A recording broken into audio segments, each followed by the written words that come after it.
Salut! Dans l'épisode d'aujourd'hui, on réfléchit aux causes de ta procrastination. La procrastination, c'est le fait de reporter à demain ce qu'on peut faire aujourd'hui. De manière générale, si tu repousses une action sans raison stratégique, tu procrastines. Être conscient que tu es en train d'éviter de faire quelque chose, c'est déjà une grosse part du problème en moins, parce que tu peux appliquer des stratégies pour y remédier. Il y a plusieurs manières de procrastiner, et d'ailleurs on peut faire des combos si on n'est pas du genre à faire les choses à moitié. On peut par exemple procrastiner à cause de l'anxiété envers une action. Ça peut arriver si par exemple on ne sait pas comment faire l'action ou combien de temps elle va durer. Ça génère une peur de ne pas être à la hauteur, de ne pas réussir ou simplement de l'inconnu, et donc si on a le choix entre une action qu'on connaît et une autre qui nous génère ces sensations, évidemment je te laisse deviner vers laquelle tu iras. On adopte donc une stratégie d'évitement pour la dite action. À partir de ce cas de figure-là, on peut carrément se raconter des belles histoires, des pseudo-urgences à faire de manière instantanée à la place de notre action, etc., pour se justifier. Tiens, maintenant j'ai le temps, je vais ranger tous les placards de la maison plutôt que de faire mon rapport pour le travail. C'est le moment idéal pour ranger. Depuis le temps que je dois le faire en plus, et puis ça va faire tellement de place. Quand même, on en a besoin de place. Puis ça fera plaisir à mon conjoint. Oui, franchement, c'est une belle initiative, il va être content. Et je pourrais peut-être aussi commencer à faire des produits d'entretien tant que j'y suis. Comme ça, on ne devra plus sortir pour en acheter. Quand je faisais mes études, j'étais plutôt une spécialiste de ce système-là. Je rangeais ma chambre uniquement quand j'étais en examen. Oui, mais on étudie mieux dans une chambre nickel. Oui, mais depuis le temps que je dois le faire. Oui, mais bon, c'est bien de ranger sa chambre. Et une manière que j'ai trouvée de réduire l'occurrence de ce genre de raisonnement, en fait, c'est de déterminer les actions qui doivent être réalisées et leur temps de réalisation. Parce que forcément, quand on connaît le processus de ranger ses placards, on sait combien de temps ça va prendre et on sait exactement comment faire. Donc il y a beaucoup plus de chances, comme je le disais, qu'on choisisse cette option-là.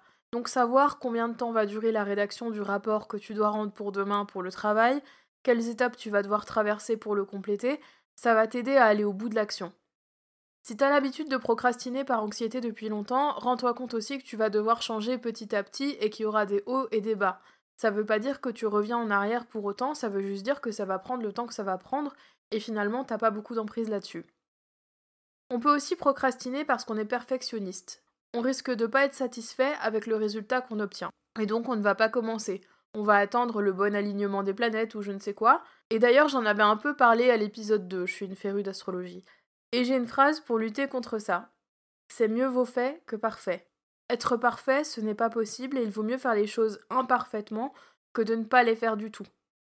Il y en a une autre qui dit « La perfection est l'ennemi de l'artiste ». Savoir qu'on a tendance à être très pointilleux et à aller dans le détail, ça permet aussi de savoir que l'on peut s'arrêter avant d'être pleinement satisfait si le contexte s'y prête. On revient ici à la perfection à échelle variable dont je parle dans l'épisode sur les astronautes. Et d'ailleurs, c'était une grande découverte de la formation Game of Thrones de Effervescence, je vous mettrai le lien en description. Et en gros, ce concept, que j'ai découvert récemment, veut que si l'enjeu de ranger ton placard est minime, c'est contre-productif de t'imposer une pression énorme. L'enjeu d'écrire ton rapport pour le travail, lui, est peut-être plus important. D'ailleurs, pourquoi tu fais ça parfaitement, au-delà de juste parce que j'aime bien que ce soit parfait ? Enfin, on peut aussi procrastiner par mauvaise gestion de son temps ou de son énergie.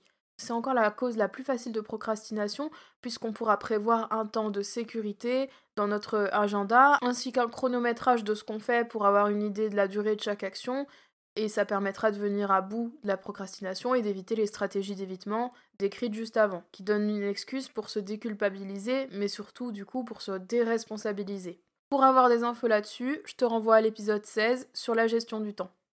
Se rendre compte d'où vient notre procrastination, c'est une première étape pour se responsabiliser et donc se donner le pouvoir de la gérer au mieux.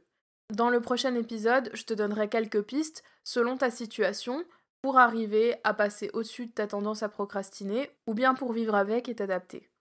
C'est la fin de cet épisode et j'espère qu'il t'a plu. Si c'est le cas, tu peux le partager avec un ami qui procrastine. Je t'en serais vraiment reconnaissante et ça m'aiderait beaucoup. Je te laisse mon adresse mail dans la description. Merci pour ton écoute, porte-toi bien et à demain.